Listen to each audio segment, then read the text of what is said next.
Ladies and gentlemen, boys and girls, welcome to the Everything is Bad new Fangled motion picture show. Alright, we're back. I'm Niall. I'm Nolan. And once again, we're going to do a spoiler-free review of Cars 3 this time. And then when we're done with that, we're going to throw up a big ol' spoiler warning and get more in-depth into the movie with potential spoilers. So before we get to that, though, I just want to point out something. There was a preview for a short that's appearing with Coco. Which is Pixar's next film. Right, which bothers me because I'm like, I looked at that one like, well, Book of Life already did it, and Book of Life was a beautiful movie in every way. Right. Like, everything about Book of Life was just great. That's a wonderful movie. You should see it if you haven't seen it. Yeah. Coco looks like a poor man's Book of Life. Yeah. And it will do better than Book of Life did. Yep. Might even get animated feature of the year. Who knows? Who knows? But before that, there's going to be a Frozen holiday special. Yeah, because the movie Coco comes out in November. Yeah, so there's going to be a Frozen holiday special short before Coco. And, or is that Pixar or is it Animation Studios? No, I think that's Disney Animation. Disney Animation Studios. So it's not Pixar's next movie. Not Pixar's next movie. Anymore, like, it's... Yeah, they're both under the Disney umbrella. They're both ran by John Lasseter, but Pixar is still separate studios. Anyway, so it's this Frozen holiday, and there was a trailer for that. Yep, there was a trailer for Coco, then another trailer for some other... There's a bunch of trailers for really bad-looking kids' movies. One of them didn't look too bad. I can't remember what it is. The one about the bull. It didn't look terrible. That one with the small animals in the park, though, that is Jackie Chan as the mouse. Oh, that movie Nut Job 2? Is that Nut Job 2? That's Nut Job 2. That movie looks terrible. Yeah. But anyway, I just wanted to point out that there was a freaking trailer for a short, which is just... We're going to get like a 6-minute short film, this is the and world there's a trailer for it. This is the world we live in. Anyway, so Cars 3, though. Yeah. It was better than I expected it to be. Yeah, it was. Because Cars 2 was a pretty forgettable, kind of disappointing movie. Yeah, the thing that stands out most in my mind was when we saw Cars 2... The American Spy. The American Spy, which is a Ford Mustang, and we both turned at each other at the same time and go, oh, that's Bruce Campbell's voice. Yeah. That was the most exciting part of that movie. The most exciting part of the movie was oh, Bruce Campbell's voice. There's a little, like, bit part by Bruce Campbell in there. He goes, the exact moment when we both realized was when he goes, your mother. Your mother, yeah. And we're like, oh, that was Bruce Campbell. Bruce Campbell. But, yeah, the problem that movie really had is that Mater's just not a strong enough character to be a main character. Right. Because Cars 2, it was Mater's movie. Yeah. And he couldn't really carry the whole movie on his own. And the movie just it didn't have an emotional hook. Right. Cars 1, whether you like it or love it, there's a lot of people on the internet that hate it. I mean, it's a pretty ridiculous movie when you break it down. Well, the concept of it, anthropomorphic cars. And the Cars movies, none of them would have been made without John Lasseter because they're his passion project. They're his baby. He is such a Cars guy, like real life cars. Right. And like these movies are his passion projects, so they're the only reason any of them have been made. He's the only reason any of them have been made. And like the first one was, once you got past the anthropomorphic cars, which is I think what a lot of people have a hang up on. I mean, that's kind of understandable. Like, right, it is. That's a particularly ridiculous concept, even for a cartoon. So to get past that, you need a good story with an emotional hook, and the first one had that. The second one doesn't, and then now the third one is back to being a lot closer to the first movie than the second. And I will say this: so going into this movie, I said it like when we were standing in line.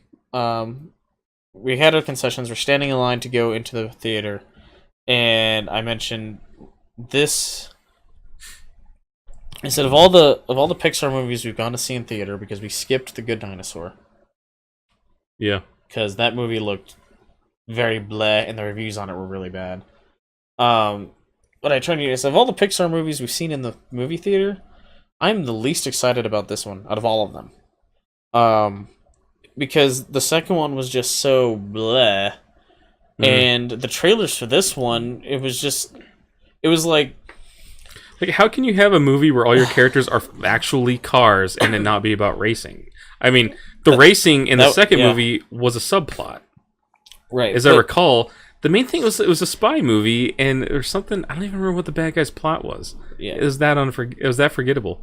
But in this one, the trailers for this movie just look like, oh, Lightning McQueen's getting washed up, and he's got to get his mojo back in racing, and it's like the trailers made it look like a pretty all right movie,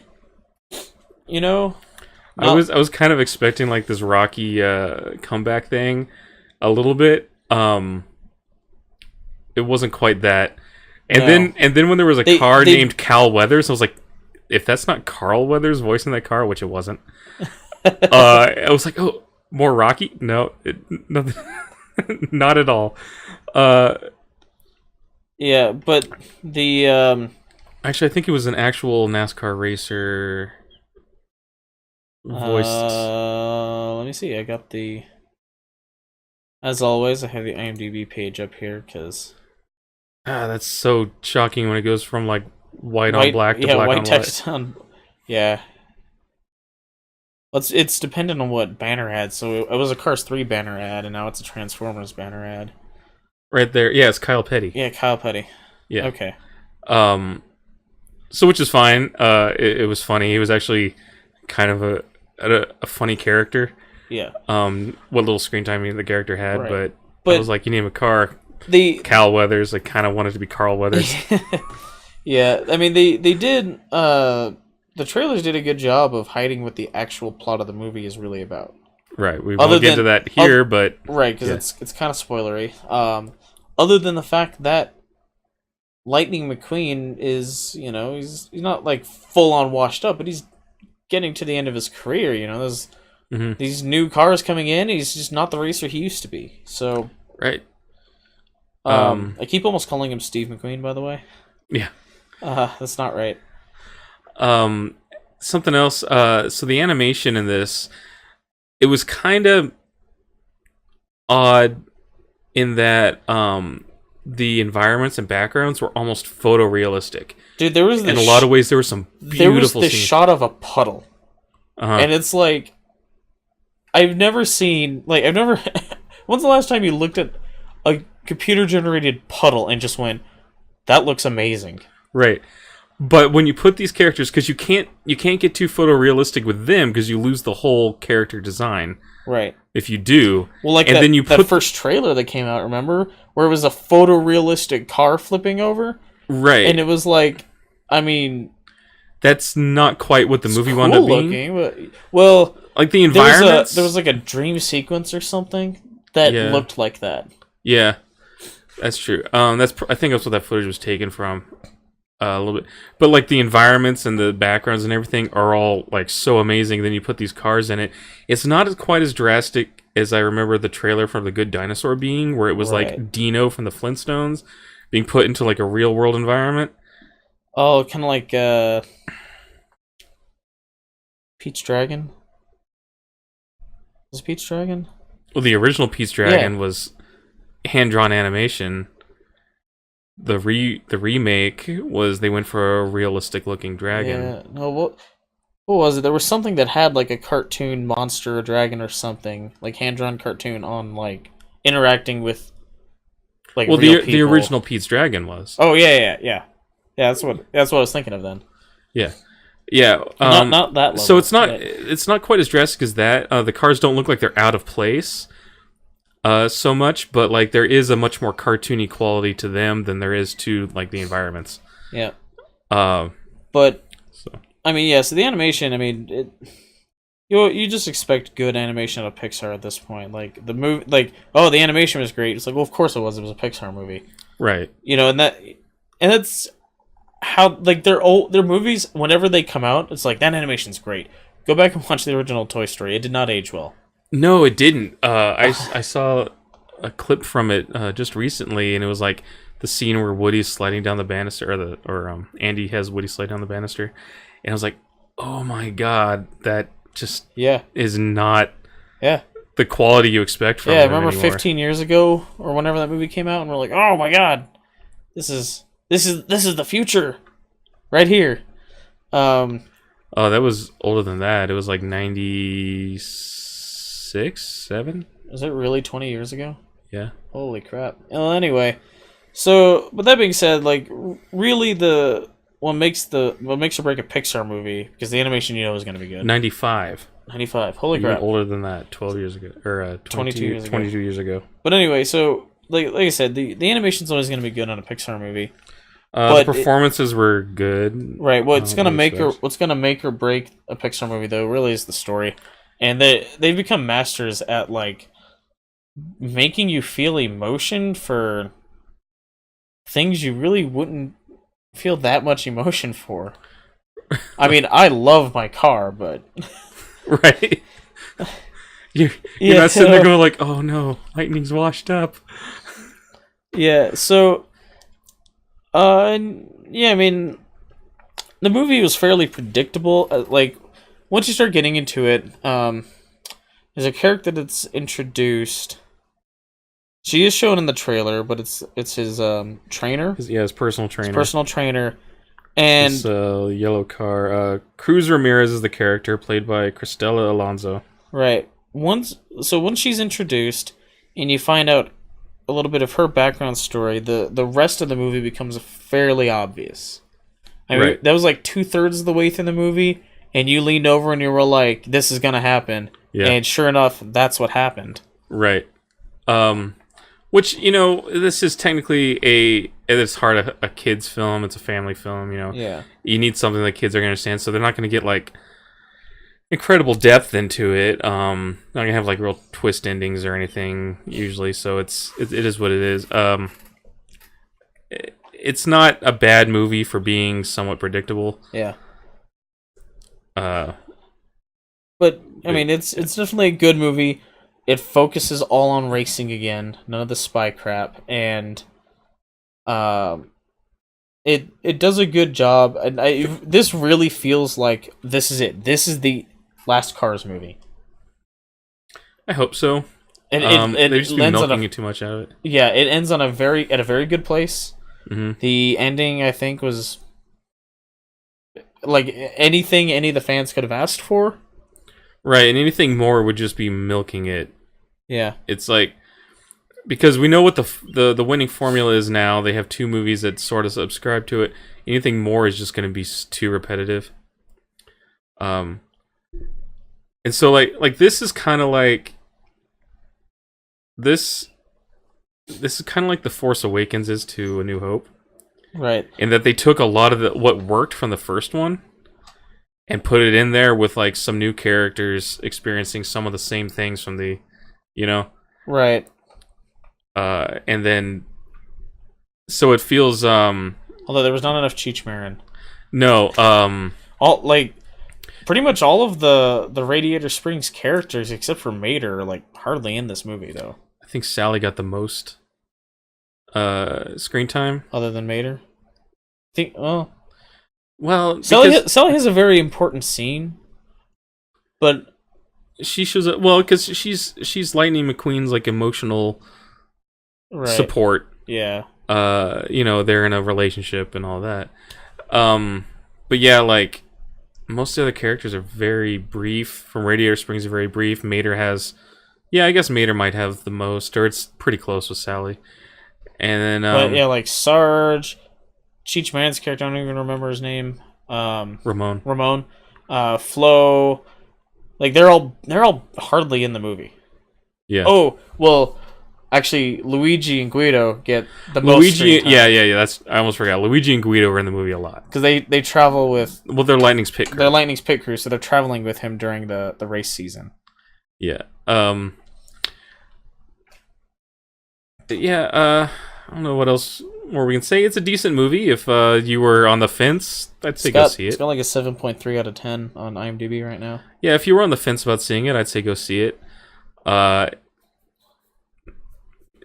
it's it's all right. Yeah. Don't really have any complaints about the movie. Yeah. So I thought it was better than Finding Dory. Finding Dory was a movie that just should not have happened. Yeah, I was not asking for another Finding Nemo movie. But I think that's all we have for the spoiler-free part. Before we get into the spoiler part, since we've been doing it at the end, and if you haven't seen the movie, I can see potentially not watching through the spoiler part. Next week we're doing Transformers: The Last Night. Yeah. That movie's gonna be terrible. I'm calling it now. Well, I mean that's a pretty good bet based on what all the other ones were. Yeah, which is a shame because I like Mark Wahlberg. Yeah. But yeah, so we're seeing that next week. So expect to see that posted up next weekend. So anyway, so spoilers from here forward. Yes. So yeah, the thing where you were like, this is gonna happen was Lightning becoming what's her name's Cruise's coach. Yeah. Because she admits that she wanted to be a racer, but she couldn't hack it, and it was her own. It wasn't like she tried and failed. It was like she almost tried and then backed out, which is like the saddest part of that. But yep. And so she became a trainer. But yeah, I called that as soon as I found out that she had aspirations to be a racer. And then I was like, well, she's gonna wind up becoming a racer, and then Lightning's gonna be her coach or whatever. Right, and then when you find out later that Doc Hudson, what he loved more than racing was coaching Lightning McQueen. Right. Then it was like, okay, yeah. So what's gonna happen is something's gonna happen where she's gonna race and he's gonna coach her, and she's gonna win, and. Yeah, that was all pretty obvious from that point forward. Yeah, I actually felt it was kind of a cop-out in that Lightning continued to race as well at the end. I think it would have been better if he was like, you know what? They're right. I've had my heyday. I've won a lot.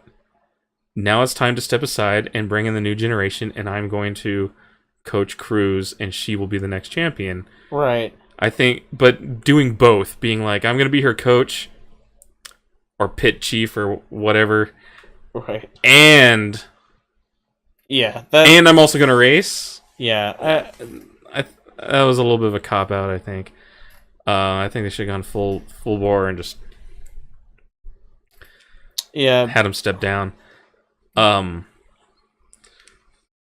I could see that. Also, when you see that when they're training together and she actually is faster than him and better than him. That's the other thing is okay, he can still continue to race, but he's never going to win again. Right. We've already established that. His protege is better than him, and she's only ever done one race. Right? Yeah. Yeah. I mean, his max speed is 196, right? And all the cars that are winning are over 200. Yep. 214 or something was what the main antagonist Storm. Storm, yeah. What he was able to do, I think. Right. Yeah, I mean, there's a lot of rural Americana stuff in this movie, like in the first one. Yeah, that's one of the things I liked about the first one. This one is more in the South than in the Southwest because it takes place in Florida and the Carolinas. Other than the time they spend in Radiator Springs, which is pretty brief. Mm-hmm. Pretty much the whole movie is in Florida and the Carolinas. When he does the training with Smokey, yeah, whatever, that's the Carolinas, right? So yeah, it's all in South Carolina. It's all in the South. Yeah, and they do that. Yeah, they do. I think it was Florida where they did the demolition derby. Yeah, because it was right down the street from the training facility. Yeah, Right down the road from the training facility or whatever. Yeah, he's looking. Lightning McQueen's looking to get his mojo back, and so he decides, well, let's go race at some of the old, the old classic tracks, these dirt tracks that are still out there, right? right. But one of them unknowingly was turned into a demolition derby track, Right. and so he's like stuck in this demolition derby, and he and Cruz are both in there. She winds up winning, and he comes in second. And that was an amusing sequence. Yep. The champion of the derby was the school bus, Right. Miss Fritz or something. Something like that. Yeah. Yeah, and she's like, prepare to feel the wrath of the such and such county school district or something. Yeah. Yeah. I mean, it had a lot of heart, a lot of feels, Yeah, especially concerning his reverence for Doc Hudson. Doc Hudson. The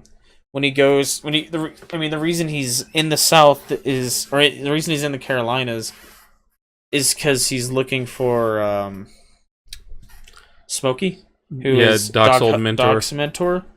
Yeah, And he gets there and he's meets these other big name racers from back in Doc's day, and they help him train up. It's the whole you can crunch the numbers and win, and that's all good and well, but to really be a good racer, it was like in was it Rocky 4 where he fought Drago? Yes. The Russian. Right. And so like the Russian training facility was all like cutting edge and like super technological, Right, and Rocky's like punching sides of meat in a meat packing plant, and he's on this farm like pulling a plow and like chopping wood. It was like this it was kind of like that, because it was like going between Storm, which is the antagonist, and this like high tech facility, training on the simulator and stuff, and then like they're like driving through like a cow field through a stampede trying to avoid cows, and driving through the woods at night, and they make this joke about being bootleggers. About being bootleggers. It was pretty Which amusing. is that's an amusing reference to the origins of NASCAR. So yeah, it is. But yeah, I mean, I don't really have any specific problems with the movie. No. Oh, one thing this occurred to me. So, it's the elephant in the room, as far as I'm concerned. Did it ever occur to anyone that the universe of Cars is like this ultimate caste system? Yeah. If you are born a semi-truck, that's what you are. You're hauling freight. You can't do anything else, right? Can you? Can Mac get a different job? No, he's a Mac truck. I guess he's okay with it, but he's a Mac truck. So like there's no like movement between that. So Nolan uncovering the social inequality in Pixar movies. Right. But yeah, I mean, I don't have any specific things that I found wrong with the movie. No, I think they fixed. In Cars 2 was such a drastic divergence, and they did so poorly. They went right back to where Cars 1 was and did that. So, so yeah, you're right. It is kind of like The Force Awakens in that aspect, as far as like similarity to the original. Yeah, but it's not. But it doesn't make it a bad movie. No, and it's not like straight. It's not like really close. It's just the focus is back on racing and Lightning McQueen making a comeback. And it's not actually in the first movie. He wasn't really needing to make a comeback, right? He was a new up and comer. He needed to be taught humility. Right. And in this one he kind of still did almost. Yeah. But yeah, I mean Yeah, and it's him addressing the like commercial aspect of the sport versus the heart of the sport. That's another thing another big aspect of this was Nathan Fillion's character. Yeah, so the Rust-eze guys sell the company to a big a larger company that makes mud flaps, I guess. And Nathan Fillion, Sterling. Yeah, his character's name is Sterling. He now I guess essentially owns Lightning McQueen. He's not a bad guy though. Like he wants Lightning to race for him, and he's got all this like product. He's going to use Lightning to sell all these products, but he wants Lightning to race. So he's legitimately a fan of Lightning McQueen, right? But he's sitting there. But he's looking at Lightning McQueen after this really bad season and how he's doing in his training, and he's just like, financially, you can't put Lightning out there on the track. Right. It's a financially bad move because he's going to ruin the brand of Lightning McQueen. Right, so he makes his deal with Lightning. If he can win this first race, the Florida 500 or whatever it was. I think it was 500. If he can win, then Lightning can continue to race. He'll keep putting Lightning in races. But if Lightning loses, then he'll stop racing and just become the spokescar side of things. I mean, they're putting his face on a George Foreman grill. The Lightning McGrill or something like that. Yeah, and there's the Lightning McClean cleaning products. It looks like Mr. Clean. Yeah. And yeah, all these like different products they're putting his face on and stuff. So while the character isn't a bad guy, he's like he represents the corporate side of racing, right? And not like the heart of racing, which is where Lightning's coming from. It's about.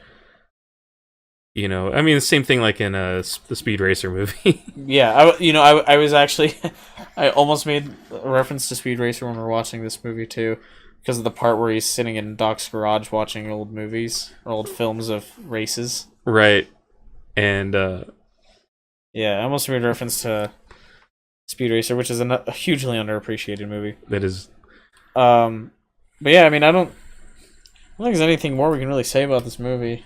Not really. So if you have the opportunity, recommend you go see it. Yeah, if you haven't already. So next week we're doing, like I said, Transformers: The Last Night, starring Marky Mark. And that's going to be. Whew, man, is that a movie that we're gonna see? We're gonna see that. We're gonna pay actual American dollars for that, apparently. We've done for all the previous ones. Yeah. It's like, the first one is still the best one, but Mark Wahlberg is a more likable character than Shia LaBeouf. Mark Wahlberg is a more likable person than Shia LaBeouf. This is true. So, look for the Transformers: The Last Night review next week. And then the week after that is not quite to Spider-Man, right? No, Spider-Man's the week after. It's 2 weeks after Transformers. What's next weekend? Do you remember? Baby Driver? The next weekend. Is it Baby Driver? I don't know. Let's see. So, June... Get out of here, Cars ad. I already saw you. Stop advertising to me. Yeah, Baby Driver is going to be the weekend after Transformers. So I'm really looking forward to that movie. It's got a really great Metascore on IMDb right now, and it's gotten some really great reviews of the people who saw it at. I think it was at South by Southwest that they showed it. I don't know. Anyway, but yeah, we got to suffer through Transformers first, so be prepared for that. If you like what we've been doing in these, leave a comment below. Let us know so we know what to continue doing, what to stop doing, what to change. And check out some of the other videos on our channel. We're still live streaming the Talos Principle. I think we're gonna beat that. This week, or we might have beaten it by the time this comes out. We'll see. And then we gotta figure out what we're gonna stream after that. We finally released that original content we were talking about Thrilling Tales of Jack Featherstone as Faithful Manservant Wilfred. Scripts for that are taking longer than you would think. So, I don't know what the turnaround time on episodes of that is going to be, but keep looking out for those as they come out. So, until next week when we do Transformers, bye. Bye.